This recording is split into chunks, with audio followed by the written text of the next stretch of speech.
Third year geography BA part third और BSc part third geography. तो सबसे पहले हम कोई भी टॉपिक हम शुरू करें उसके पहले हमें क्या पता होना चाहिए, हमारा सिलेबस क्या है। तो सिलेबस के बारे में अगर हम बात करें तो बीए थर्ड ईयर है और बीएससी थर्ड ईयर दोनों को सेम सिलेबस है। और पेपर के बारे में हम बात करें तो वही जैसा हम सेकेंड ईयर में पढ़ते हुए आ रहे हैं कि 2 ही पेपर होंगे आपके। पेपर फर्स्ट है जिसका नाम है आपके world regional geography, world regional geography विश्व का प्रादेशिक भूगोल। फर्स्ट पेपर का नाम है आपके विश्व का प्रादेशिक भूगोल।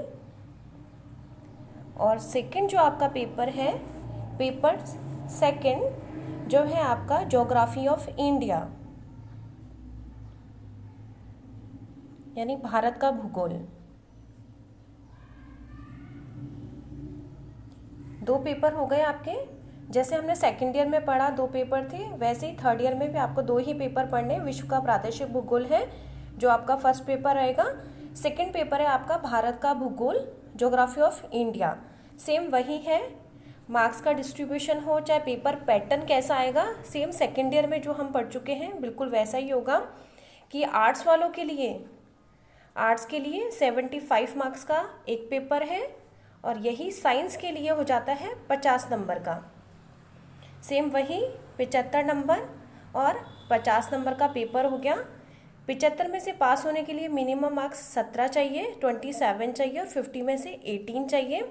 सेम वही 27 और 18 चाहिए, दोनों को मिलाकर के हमें कितने चाहिए, 54 मार्क्स तो हमें चाहिए आर्ट्स वालों को पास होने के लिए।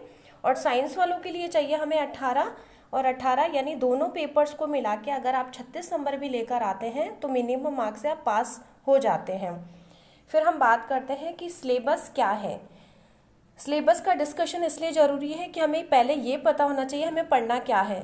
तो वही सेकेंड ईयर की तरह ही कि हमने सिलेबस के बारे में हम बात कर रहे हैं।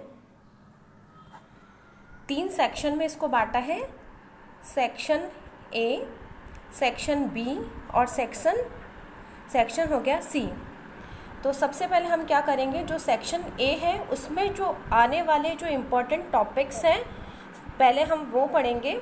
जैसे हम बात करें सेक्शन ए के अंदर सबसे पहला जो टॉपिक है वो है हमारे पास में फिजिकल डिवीज़न ऑफ इंडिया।